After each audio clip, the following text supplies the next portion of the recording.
आज से 2 महीने पहले भी उनको चेताया था कि आपको हम हड़ताल पर जा सकते हैं। लगातार कर्मचारी भूख हड़ताल पर भी बैठे हैं। किसी ने भी हमारा दुख दर्द सहने के लिए या देखने के लिए बातचीत करने की कोशिश नहीं की। अब हम किसी झांसे में नहीं आएंगे। चुनाव का भी हम बहिष्कार कर रहे हैं पूरे।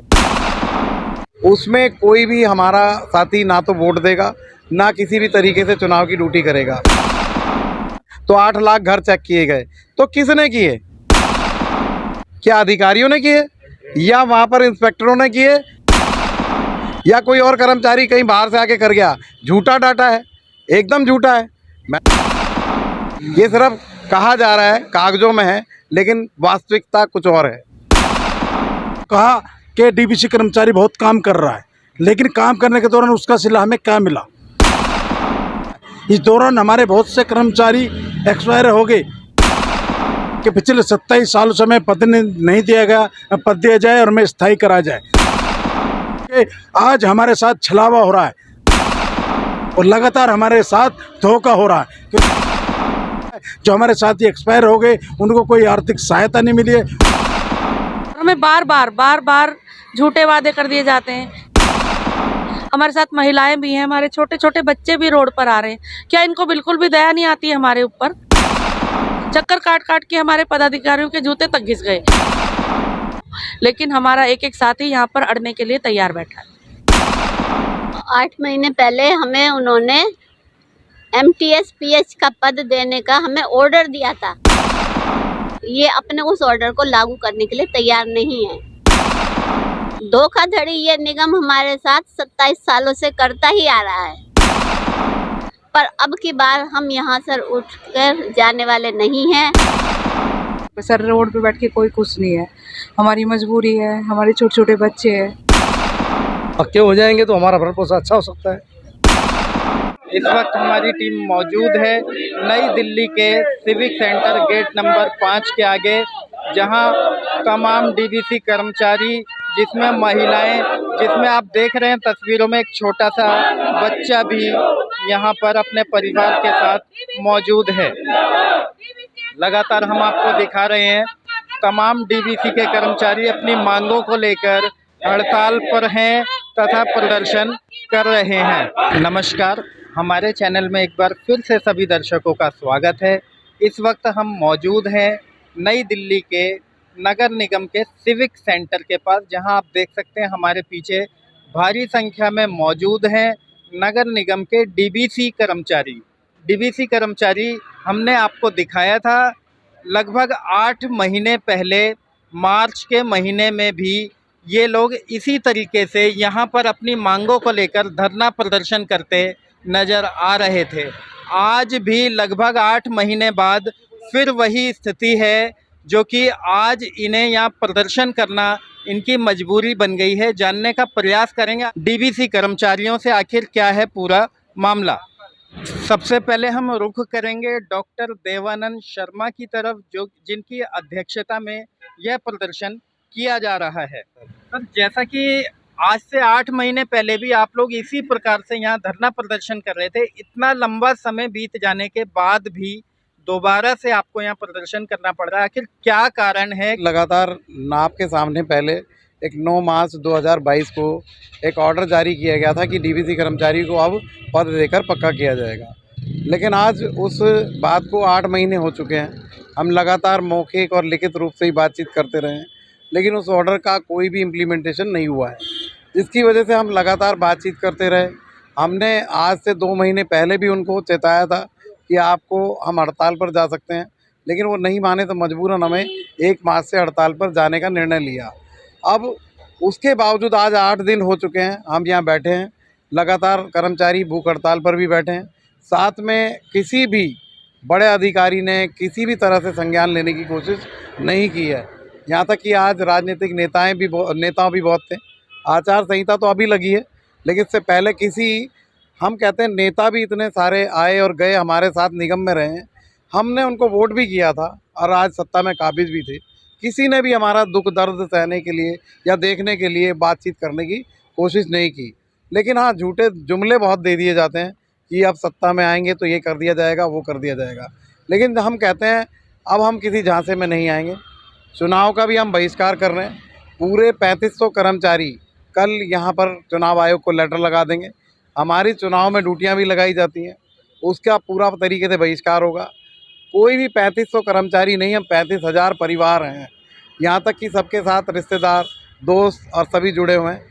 उसमें कोई भी हमारा साथी ना तो वोट देगा, ना किसी भी तरीके से चुनाव की ड्यूटी करेगा। इसी साल मार्च 2022 में भी अनिश्चितकालीन आपका प्रदर्शन चल रहा था। यहाँ कुछ महिलाएं थी जो कि भूख हड़ताल के चलते उनकी तबीयत भी बिगड़ी थी। जी हाँ। क्या उस दौरान कोई आश्वासन दिया था या क्या कारण था जो कि ये आंदोलन खत्म हो गया था, प्रदर्शन खत्म किया? देखिए, कोई आश्वासन नहीं, 17 दिन की हड़ताल रही थी और भूख हड़ताल पे शामिल थे सभी। और वाकई आपने सच कहा, कहियो कि हमारे साथ महिला साथियों की भी तबीयत बहुत ज़्यादा बिगड़ गई थी, तो उन्हें अस्पताल तक हमें भेजना पड़ा था। लेकिन साथ में कोई आश्वासन नहीं, एक ऑर्डर है, बाकायदा ऑर्डर जारी किया था उन्होंने। एक प्रशासनिक अधिकारियों ने ऑर्डर दिया था कि 9 मार्च 2022 को, जो हमारे हाथ में आया था, कि हमें भी लगा था अब ये काम हो जाएगा, क्योंकि एक प्रशासन के द्वारा दिया गया ऑर्डर है, वो एक पूरी कॉम्पिटेंट अथॉरिटी ने निकाला था, लेकिन उसे इम्प्लीमेंट नहीं किया। उसी वजह से आज हमें रोड पर आना पड़ा है। जो वजह यही है सबसे बड़ी कि आज हमें रोड पर आना पड़ा है। और अब इस आंदोलन को 8 दिन बीत जाने के बाद हम ये देख रहे हैं कोई सुध नहीं ले रहा है, अपने ही ऑर्डर को मान नहीं रहा है, तो अब हमें मजबूरन होके अपनी हड़ताल का भी रुख बदलने जा रहे हैं। हम सिविक सेंटर का घेराव भी करेंगे और पूरी दिल्ली में हमारा 3500 कर्मचारी वार्ड टू वार्ड है, हर वार्ड में मौजूद है, हर घर पर मौजूद है, हर घर पर अपनी ड्यूटी के लिए जाता है। हम पूरे निगम प्रशासन का विरोध भी करेंगे, साथ साथ अपने साइकिलों पर अपने बैडिंग होर्डिंग्स और लगाकर ये भी कहेंगे निगम प्रशासन ने हमारे साथ भ्रष्टाचार किया है, ये हमारे साथ अन्याय किया है। लेकिन हमारे साथ जो दुख दर्द है उसको बयान करने के लिए हम अपनी साइकिलों पर हर वार्ड में 20-20 साइकिल घूमेंगी, जिसमें लिखा होगा कि 27 वर्षों में इन्होंने एक कर्मचारी के साथ कितना अन्याय किया है। एक ऑर्डर होने के बाद भी उसे लागू नहीं किया जा रहा है। क्या उम्मीद है कि इस प्रकार से नए तरीके से आप जो आंदोलन करेंगे उससे कुछ ना कुछ सरकार को असर पड़ेगा? जी देखिए, अगर उनको असर पड़ता तो शायद 8 दिन में हमारे को ये 8 दिन बैठना ना पड़ता। उनको कोई असर नहीं पड़ रहा है, उनकी कान पे जूं तक नहीं रेंग रही है। बड़े अधिकारी जब सुनने को तैयार नहीं है, रोज़ वो इस जगह पर जहाँ हम बैठे हैं यहाँ ड्यूटी के लिए भी मौजूद होते हैं, क्या उनको नहीं पता है कि 3500 कर्मचारी यहाँ बाहर बैठा भी है? उनके पास में डेंगू के केसेस बढ़ते जा रहे हैं। दिल्ली की जनता में अभी डेथ भी हो गई, न्यूज़ पे चला था, हमारे सरिता बिहार के SHO साहब की डेथ हो गई डेंगू से। लेकिन उन्होंने उन चीज़ों को नहीं समझा। शायद वो दिल्ली की जनता को ही परेशान करने के लिए जानबूझकर हमें यहाँ उन्होंने खुद कहा कि बैठो हड़ताल पर, वरना वो 9 मार्च का ऑर्डर तो अभी तक जारी हो गया होता और लागू भी हो गया होता। लेकिन उनकी खुद की मंशा है कि दिल्ली की जनता को किसी तरीके से हम ऐसे भंवर में फंसा दें, उन्हें बीमार कर दें और उनको ऐसा कर्मचारियों को भी कुछ ना मिले और जनता को भी स्वास्थ्य लाभ के लिए जो हम वहाँ पर डेंगू फैलने ना पाए, कोरोना ना फैलने ना पाए, चिकनगुनिया ना फैलने पाए, मलेरिया फैलने ना पाए, उसके लिए कर्मचारियों को हड़ताल पे बैठा दिया उन्होंने। सबसे पहले तो मैं आपका और आपके चैनल का धन्यवाद करना चाहता हूँ जो हमारी बात रख रहे हैं और हमेशा बात सबकी रखते हैं। सर, लॉकडाउन और कोरोना के दौरान बहुत ही दिल्ली की और इंडिया की पूरी दयनीय स्थिति थी। उस दौरान जब सारे अधिकारी, सारे नेतागण, पूरा देश, पूरी दिल्ली अपने घरों में थे, उस दौरान DBC कर्मचारी सड़क पे था और DBC कर्मचारी की जिम्मेदारी लगाई हुई थी कि जहाँ पॉजिटिव केस है वहाँ पे जा आपकी जगह फॉगिंग भी करनी है, फोकल स्प्रे करना है। हम लोगों ने 3500 कर्मचारी दिल्ली के अंदर फोकल स्प्रे करा और दिल्ली की जनता को इसकी जानकारी दी। जानकारी से बहुत हमने मेहनत का काम करा। लेकिन इस दौरान जो हमारे अधिकारी और हमारे काफ़ी नेतागण थे, उन्होंने तो कहा कि DBC कर्मचारी बहुत काम कर रहा है, लेकिन काम करने के दौरान उसका सिला हमें क्या मिला? सिर्फ एक फूल माला दे के हमें कह दिया आपने बहुत सारा काम करा है। इस दौरान हमारे बहुत से कर्मचारी एक्सपायर हो गए, उनके घरों की जो उनके बच्चे हैं वो आज सड़क पे हैं। फिलहाल आपकी प्रमुख मांग क्या है? हमारी प्रमुख मांग ये है कि पिछले 27 सालों से हमें पद नहीं दिया गया, पद दिया जाए और हमें स्थायी करा जाए। हमारा दुर्भाग्य है कि निगम में हम 27 वर्षों से सेवा दे रहे हैं और हमें बार बार झूठे वादे कर दिए जाते हैं। कितनी ही बार आपने भी देखा होगा, हमने प्रदर्शन किए हैं, लेकिन बार बार ये आते हैं, झूठा आश्वासन देकर हमें उठा देते हैं। हमारे साथ महिलाएं भी हैं, हमारे छोटे छोटे बच्चे भी रोड पर आ रहे हैं। क्या इनको बिल्कुल भी दया नहीं आती है हमारे ऊपर? अभी 9 मार्च को जो इन्होंने ऑर्डर लागू किया था, जो कि 17 दिन की हड़ताल के बाद इन्होंने खुद ही फैसला किया था कि हमें MTS PH का पद दे दिया जाएगा। उसके बाद हमने इंतजार किया। ऐसा नहीं है कि हम लगातार ऐसे ही अचानक से हड़ताल पे बैठ गए। उससे पहले हमने 5-6 बार पत्राचार किया है और यहाँ पे मौखिक कितनी बार मीटिंग्स हुई। चक्कर काट काट के हमारे पदाधिकारियों के जूते तक घिस गए, लेकिन इन्होंने हमें खुद मजबूर किया कि हम आपकी नहीं मानेंगे। अपने ही ऑर्डर को ये काट रहे हैं, तो इसलिए मजबूरन हमारे साथ भाई बहनों को यहाँ पे रोड पे आके बैठना पड़ा है। लेकिन इस बार हमने फैसला किया है कि किसी भी तरह के झूठे वादे में नहीं आएंगे और अपने जो 9 मार्च का ऑर्डर है उसको लागू करवा के ही हटेंगे, चाहे आचार संहिता लगे, चाहे कुछ भी हो। लेकिन हमारा एक एक साथी यहाँ पर अड़ने के लिए तैयार बैठा है। 8 महीने पहले हमें उन्होंने MTS PH का पद देने का हमें ऑर्डर दिया था, वादा नहीं किया। लिखित में हमें ऑर्डर दिया गया, जो कि कॉम्पिटेंट अथॉरिटी द्वारा बनाया गया था, और हमसे उस टाइम पर इन्होंने 1 हफ्ते का टाइम मांगा था। तो इसलिए हम यहाँ से अपनी हड़ताल को समाप्त कर वापस अपने एरिया में अपने काम पर वापस लौट गए थे।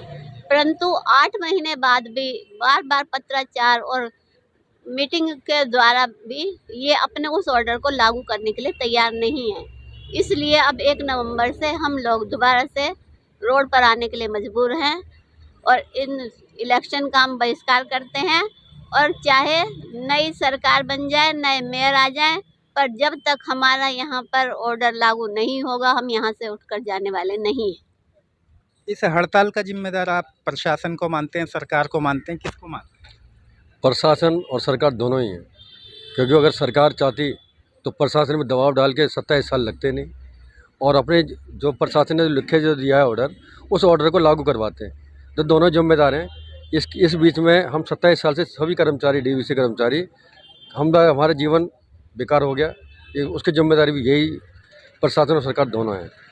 क्योंकि अगर ये चाहते हैं हमारे भविष्य के बारे में, हमारे बच्चों के भविष्य के बारे में, तो आज हमें इतना समय लगता नहीं। 27 साल बहुत ज़्यादा होता है। ये झूठ पे झूठ, वादे देते ही आ रहे हैं, जो हम सहने वाले नहीं हैं।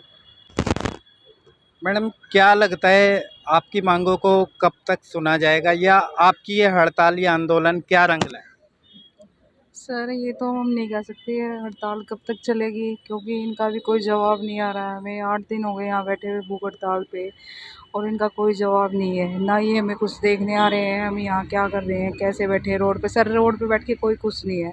हमारी मजबूरी है, हमारे छोटे छोटे बच्चे हैं, हम बच्चों के लिए बैठे हैं। आज हमारी ज़िंदगी बर्बाद है, कल हमारे बच्चों की ज़िंदगी बर्बाद है। हम ये चाहते हैं कि हमारे बच्चों की ज़िंदगी सुधरे, हम उनको अच्छी शिक्षा परवरिश दे सकें। लेकिन यहाँ से कुछ होगा नहीं तो हम कुछ नहीं कर पाएंगे, जबकि थोड़ी सी इतनी कम सैलरी में हम कुछ नहीं कर पा रहे। अपने घर का लालन पोषण बिल्कुल अच्छे तरीके से नहीं कर पा रहे। हम परेशान हैं इस टाइम में। हमारा प्रशासन और सरकार दोनों ही जिम्मेदार हैं।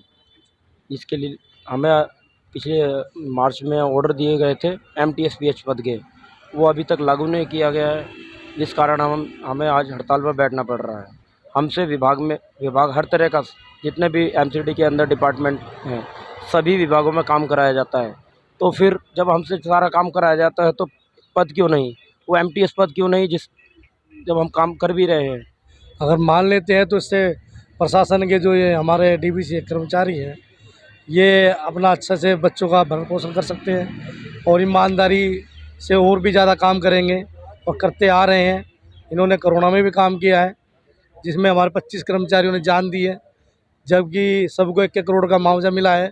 खुद केजरीवाल जी ने दिया, हमारे बच्चों को तो कुछ भी नहीं दिया, उनके परिवारों को कुछ नहीं दिया, ना कोई आर्थिक सहायता दी है, ना कोई मुआवजा दिया है, ना उनको नौकरियाँ दी गई हैं। उनके ऊपर तो फर्क कुछ पड़ेगा नहीं। अगर पक्के हो जाएंगे तो हमारा भरण पोषण अच्छा हो सकता है। जबकि 9 मार्च का इन्होंने खुद का जो है ऑर्डर कॉपी है, इनको लागू करने में 2 हफ्ते का टाइम मांगा गया था, मगर वो अब तक इन्होंने किया नहीं। हमने पत्राचार द्वारा इनको बताया गया था कि भाई हड़ताल होगी, और इन्होंने उसके ऊपर भी ध्यान नहीं दिया और हमें मजबूरन रोड पे आना पड़ा। इस हड़ताल में लगभग कितने कर्मचारी इस समय हड़ताल? इस समय पूरे 3500 कर्मचारी हैं, और वो यहाँ पे अपने बच्चों के साथ भी आए हुए हैं। ये बच्चे आप देख रहे हैं, और इसमें हर किसी ने भी जो भी है कर्मचारी जो सब ने यहाँ मिलजुल के जो साथ दिया है और इसमें हम सब शामिल हैं। फिलहाल हमारे चैनल के माध्यम से प्रशासन से आप क्या संदेश देंगे, क्या अपील करेंगे? अपील यही करेंगे 27 वर्षों से जो हमारा कार्य है अधूरा आप लोगों ने छोड़ रखा है, जो पदनाम अब तक नहीं दिया वो दिया जाए और दिल्ली की जनता जो इस टाइम डेंगू से ग्रस्त है उनकी तरफ ध्यान देके इस ऑर्डर को पक्का करके इनको जारी किया जाए। जैसा कि आप देख रहे हैं डीबीसी कर्मचारी इस समय सिविक सेंटर के गेट नंबर 5 के आगे नारेबाजी कर रहे हैं, हड़ताल पे हैं। इनकी मांगे हैं डीबीसी कर्मचारियों को जल्द से जल्द पक्का किया जाए, अन्यथा यह हड़ताल अनिश्चितकालीन जारी रहेगी। अभी हमारे बीच में कुछ कर्मचारी थे, अध्यक्ष डॉक्टर देवानंद शर्मा थे, जिनका कहना है कि 8 महीने पहले भी हमें एक झूठा आश्वासन दिया गया था, एक ऑर्डर पास किया गया था जिसको अमली जामा नहीं पहनाया गया, जिसके चलते दोबारा हम लोगों को इस हड़ताल पे मजबूरन बैठना पड़ा। ऐसी ही तमाम खबरों के लिए हमारे साथ बने रहिए। मैं आकाश मौर्य, न्यूज़ 24 मीडिया के लिए दिल्ली से।